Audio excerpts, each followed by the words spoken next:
Okay, people, it's Chris Angel coming at you for another episode of Marketing for the Rest of Us. Today, we're trying something new. Isn't that great? Trying something new. What? That's crazy talk. Well, it is true. And I'm going to use my iPad today to draw some stuff because you guys said that you liked it when I drew stuff. So that is what we're going to do. Now that means I can't see how many of you are watching. I can't see who's engaging. So that's all right. I'm just going to go until I'm done going. And then you guys can give me comments as we go and I'll circle back and interact with you there. I want to talk about, so this is Marketing for the Rest of Us, the show. And my written post this morning was about an article I read in the New York Times where, people were talking about, it was almost as if people were talking about a podcasting bubble, like a real estate bubble where the market collapses, that there are so many podcasts now and people shouldn't do podcasting and whatever. Now, it's not totally that, right? Like there were a couple sentences in this whole article where you could see that there were other people saying like, it's okay to have a podcast if you really want to have a podcast, but don't just try to have a podcast because you're trying to go viral. Or don't do a podcast if what you're hoping for is that your podcast will go viral, because that's not most likely going to happen. And I believe that that's true. I actually believe that's true. But I also felt like this article was full of like this doom and gloom, and a lot of people would read that article and misinterpret it as podcasts don't work. Podcasts aren't like, I missed the moment for podcasting. And then they wouldn't create a podcast. And so I want to unpack that a little bit here in this episode of Marketing for the Rest of Us. So let me share my screen with you. Actually, there's a couple things I'm going to do. So we'll go share screen. That guy right there. It's cool. I use Zoom, by the way, guys. I use Zoom. And hang on. AirPlay. And my iPad was set and went to sleep, and now it's not showing. So there I had to wake it back up and bring it back up. Okay. So there is that. Now let me get my journal out because that's where I made notes so I don't miss anything. All right. So here we go, shall we? I want to draw this out for you. Can I minimize this little screen dealio? Let's look at it this way. Let's draw. Ooh, that's pretty. Okay, I think you can see that. So here's where you are today. Okay, this is you. Here you are. This is little you, and little you has some problems. You are stuck in some ways. The first way you're stuck is that you're kind of swayed, right? You're swayed by other people's opinions. That's not super attractive. Let's fix that there. So when a New York Times article comes out and says, hey, like, there's a podcasting bubble and you've probably missed your window and you shouldn't do a podcast, then you could be swayed by that. Even if you've never done a podcast, you might decide based on that article that you shouldn't do it. And here's the deal. Part of that is when somebody has a stronger conviction than you, when somebody is more confident in their expression of their opinion than you are, you often will acquiesce, you'll cave to their opinion because you don't have a strong enough opinion of your own. This plagues us because we go out and we look, when we don't feel certain in ourselves, when we don't have our own certainty, we latch on to the certainty of others, even if they don't know what the hell they're talking about. So this is where you undermine yourself because you'll listen to other people's perspectives and advice, even not even knowing if they know what they're talking about or not, but you'll believe them. And then you, for example, will not start a podcast because you thought the person who wrote the New York Times article knew what they were talking about. Why? Because they had a more convicted opinion than you. So this is a really big problem because we end up getting swayed by people all the time, from books, podcasts, shows, programs, courses, all of it, because we just haven't found our own truth yet. We haven't found our own process or system for what feels like our own. We know it's not what we've tried, but we don't know what it is. So we just keep listening to everybody else. Now, in doing that, what happens is you end up chasing multiple rabbits. You're like, oh, well, I'm not going to do that. So I'll try this, and then I'll try this, and I'll try this. And you're chasing multiple rabbits, okay? Now, listen, you can imagine as I'm describing this already, how it is for you in marketing. Like this is you right now today where you're stuck. But over here is big you. This is big you. Look at that big head. Wow, look at big you. Your head didn't get big. It just is big you. Okay, it's proportional to the rest of you. But this is the expanded version of you over here in marketing, where you have a chance to actually step into the results you want to produce, the kind of leads you want to produce, the kind of income you want to have, the type of impact you want to make. And it doesn't happen over here with little you, with current you, because current you doesn't know enough about what you don't know about marketing to own your own approach. So in order to get from here to here, you're going to have to own your own approach. You're going to have to feel a sense of ownership of what it is you're doing in marketing and why you do it.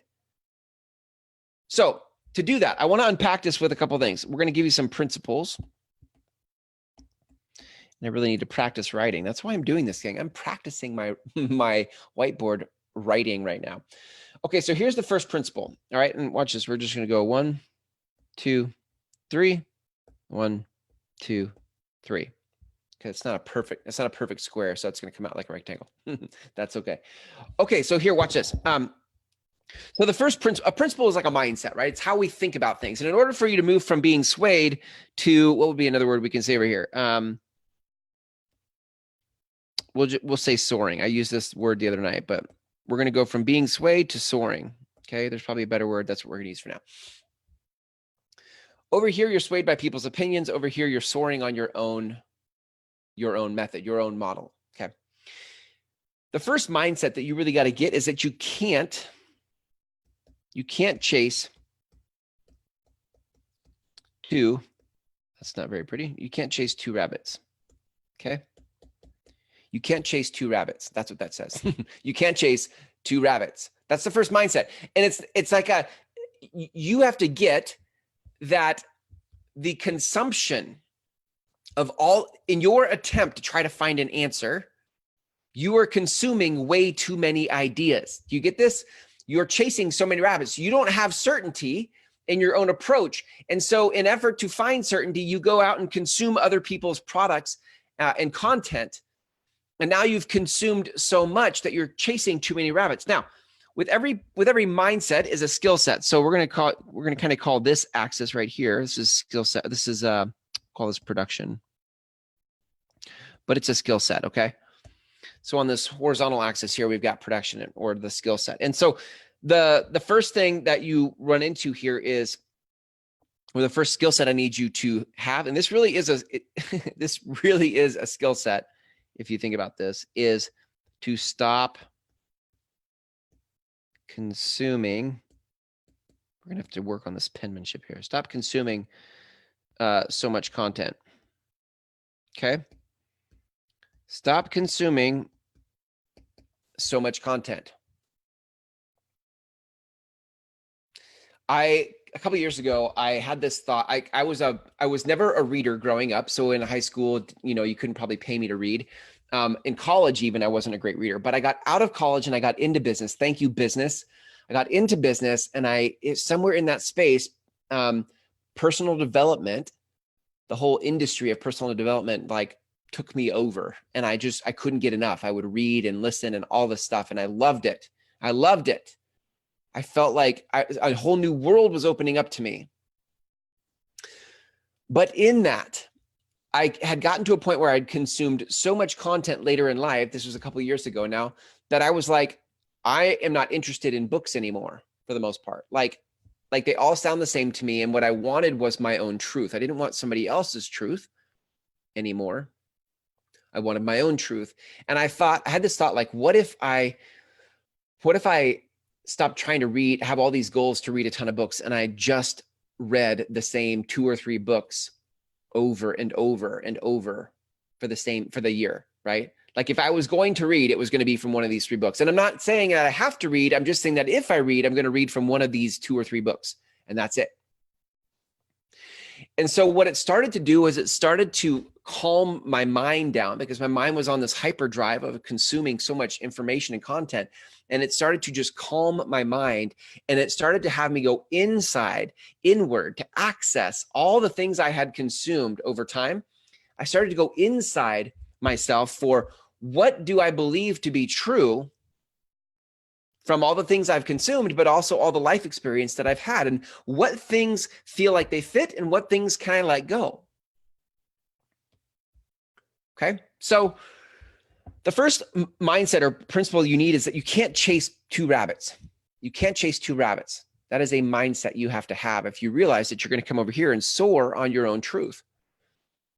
Now, the skill set attached to that is that you have to stop consuming so much content. That is a skill. It is a physical, like, it's a muscle you're going to develop called, I will not pick up this other book, or I will not listen to all these other podcasts. Okay. All right. Here's the second principle. The second principle is that your message, if I write slow enough, maybe that works. Message. Yes. Okay. I like that. Writing slower seems to be working. Your message is greater than your method. Okay. So the mindset or the principle here is that your message is greater than your message. Hey, let's try a different pen. Let's try this guy. Okay.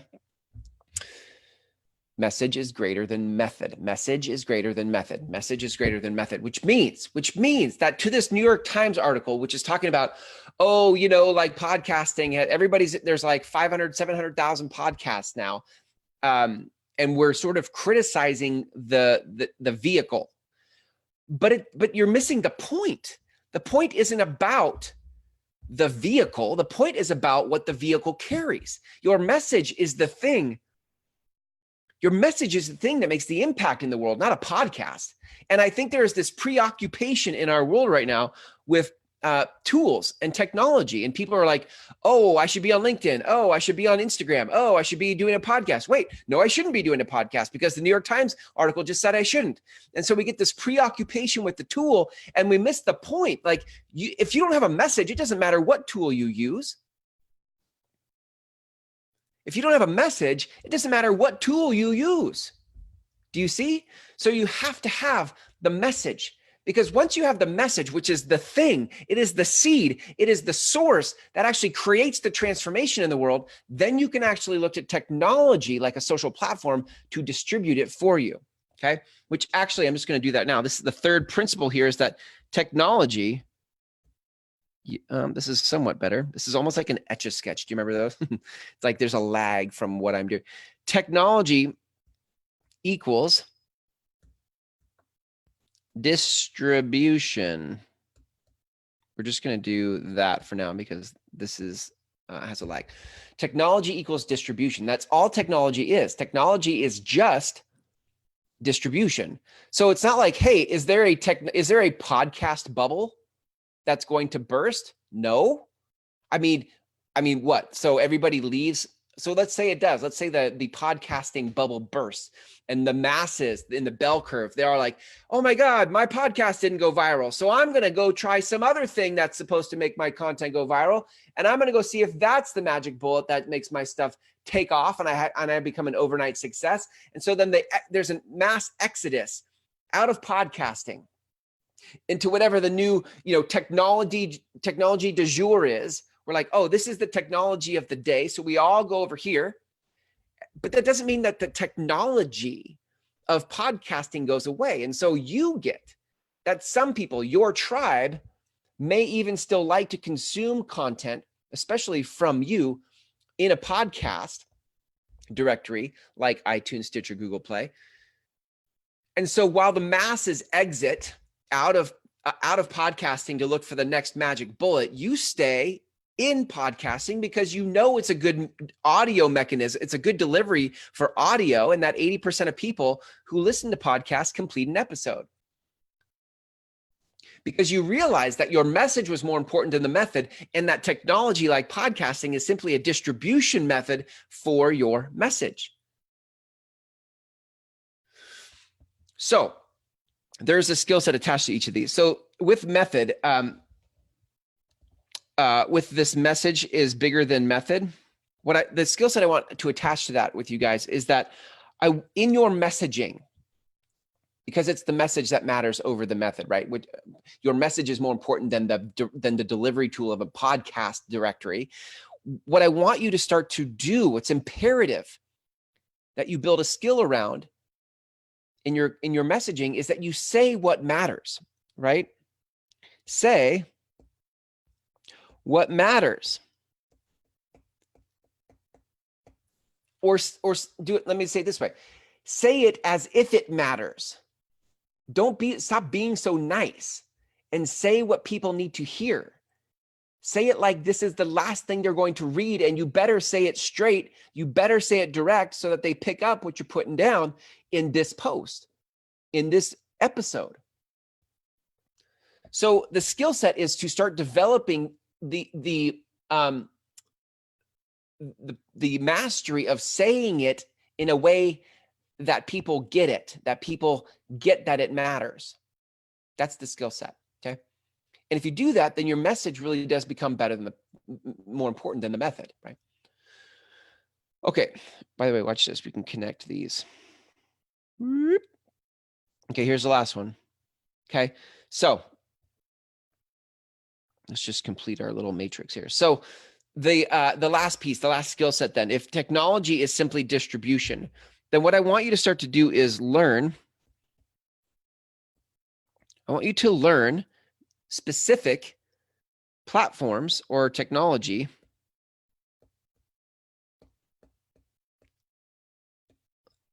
learn the platforms or the technology that you're going to use to distribute your message.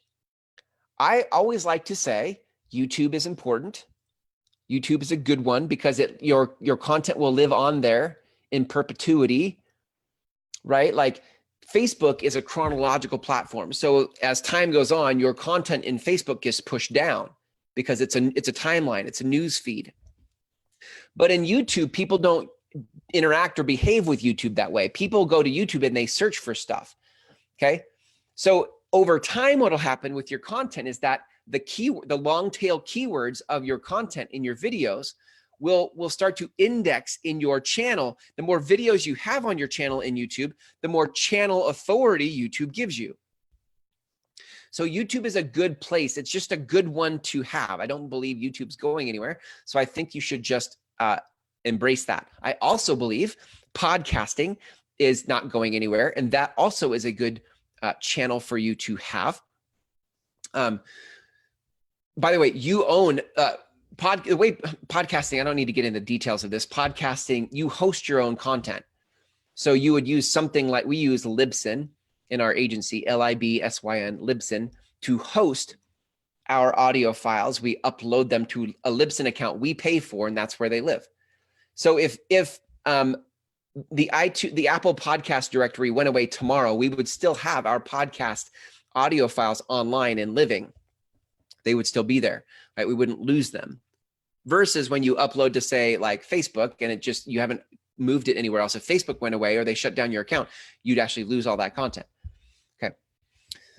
That being said, Facebook is also a platform that I love to have content on because of their ad platform. Also, if it's like this is going on, I'm doing this particular show on my personal profile, I get good engagement organically there.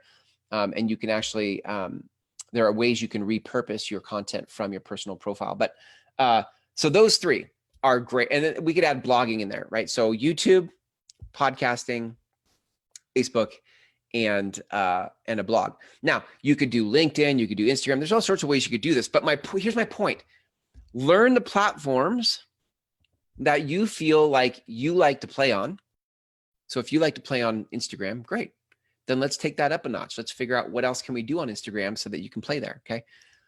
But realize that technology over here, technology is just a distribution channel. And what does it distribute? It distributes your message because your message is more important than the method, okay?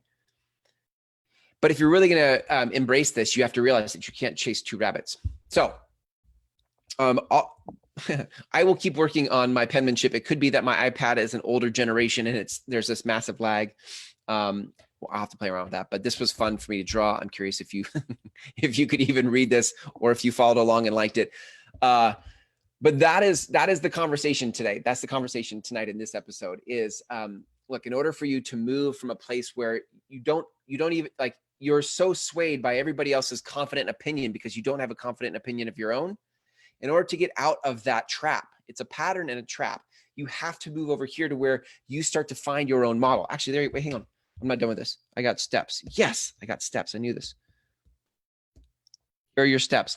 Step one is you need to find a model. Okay. You need to find a model and a mentor. You need to find a model and a mentor that feels like it's a model of marketing that fits you, right? Like one of the things that my tribe, I think, likes, that people like me like, is that the stuff that I'm teaching is about how do you be authentic to yourself and not sell out?